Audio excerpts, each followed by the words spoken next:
And reporter Angela has joined me in the studio for Issue Today. Good morning, Angela. Good morning, Sunyan. Hope you had a good weekend. I did. Very good. Did you do anything special? No, I just met up with a couple of my friends. It was a very nice day and just spent a lot of time with my husband. Very good. Sounds ideal.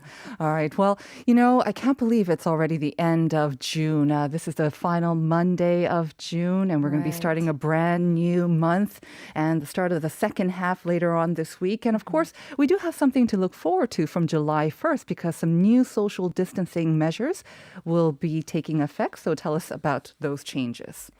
New social distancing measures are expected to bring many changes in our daily lives. In the Greater Seoul area, the level will be at 2, whereas in other regions, the social distancing measures will be at level 1.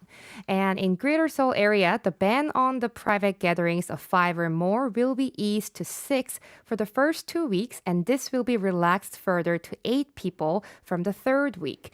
And in the rest of the provincial regions, such as Busan, Gwangju, Daejeon, Ulsan, Sejong, Gangwon, Jeolla, and Gyeongsang provinces, the permissible maximum number of people for private gatherings will be 8 people. My friends and I were talking about this. I think we're kind of apprehensive how it's going to be, the social interaction once we're allowed to meet in more than 4. It's like, I don't know how to act. I don't know how to have a conversation.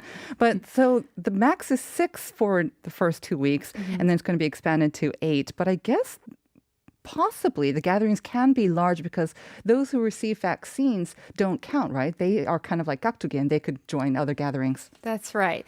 And this measure was revised from the no ban rule, which was originally on the table. But after a growing number of confirmed cases have been recently reported in these regions, the government decided to have a transition period.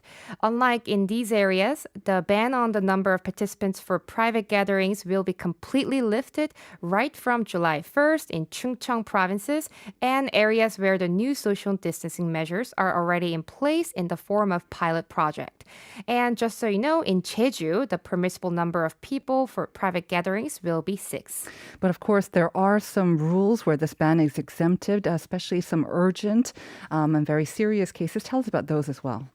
Sure. If you live in a house as a family or when you need a hand in caretaking, one of your family members is at deathbed, when sports matches require a minimum number of people to get the matches going, gatherings among lineal family members, this ban will not be applied.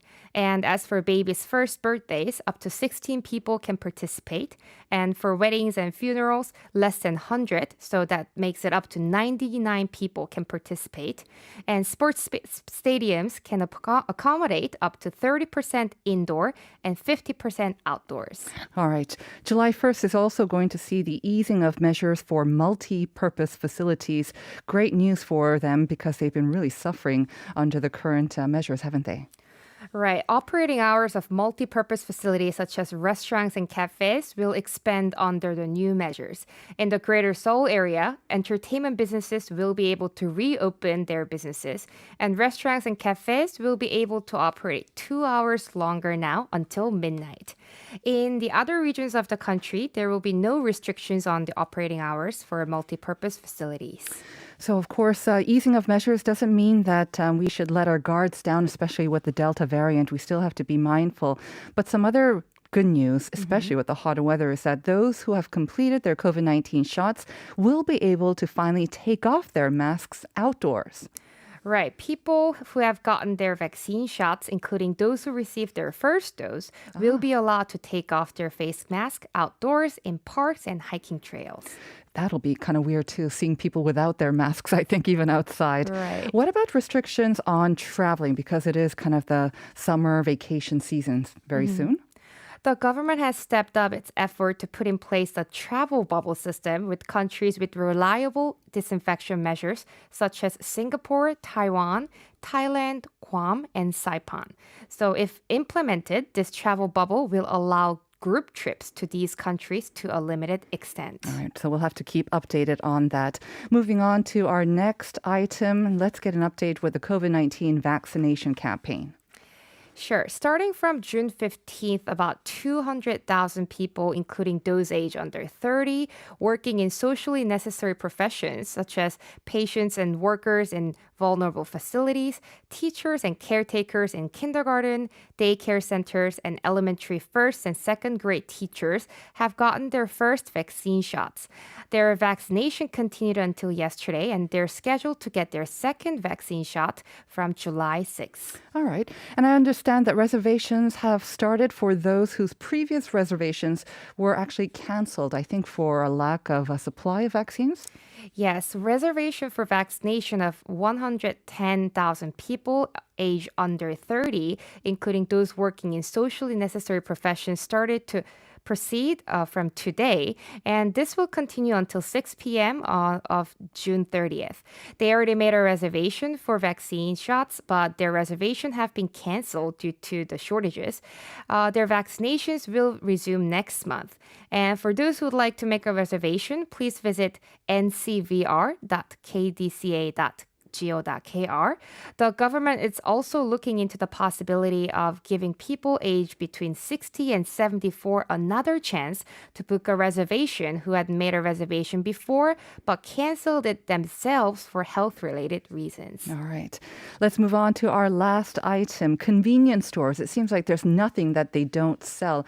And I know that myself, I've also dipped or dropped into the convenience store when I don't have time to eat anything.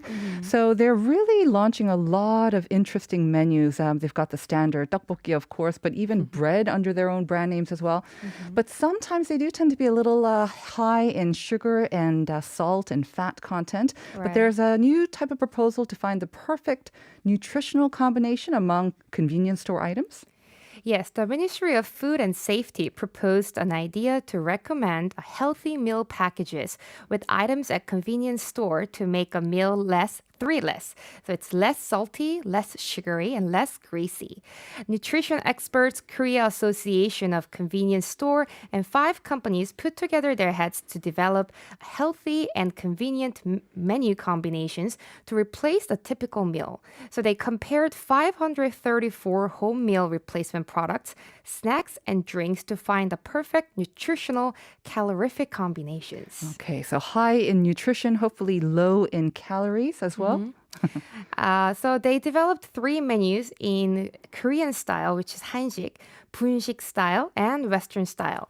And they're sort of convenience store meal packages that are low in calories, like you said, sugar and saturated fat, but high in protein. All right, so keep us updated with this, of course. What kind of specific menu go into these combinations? So for 한식 style, they recommend a combination of convenience store packed lunch, which is one of those 도시락, bottled water or barley tea, some yogurt, and a little bit more of a protein of your choice. For 분식 style, they recommend a combo of kimbap, bottled water or barley tea, 2 eggs and a banana with some more calories and protein. And for Western style meal, the perfect combo would be a sandwich, low-fat milk or orange juice, and a banana or apple. And more calories and protein are always recommended. And just for your information, recommended nutritional criteria for one meal is less than 800 calories, more than 20 grams of protein, less than 17 grams of sugar from processed food, less than 1,000 milligrams of sodium, and less than 6 grams of saturated fat. Okay, that's kind of hard to remember, but the combinations that you mentioned, I think those are a little easier. Thank you for those tips, Angela. I hope you have a great week. We'll see you again on Friday. See you on Friday.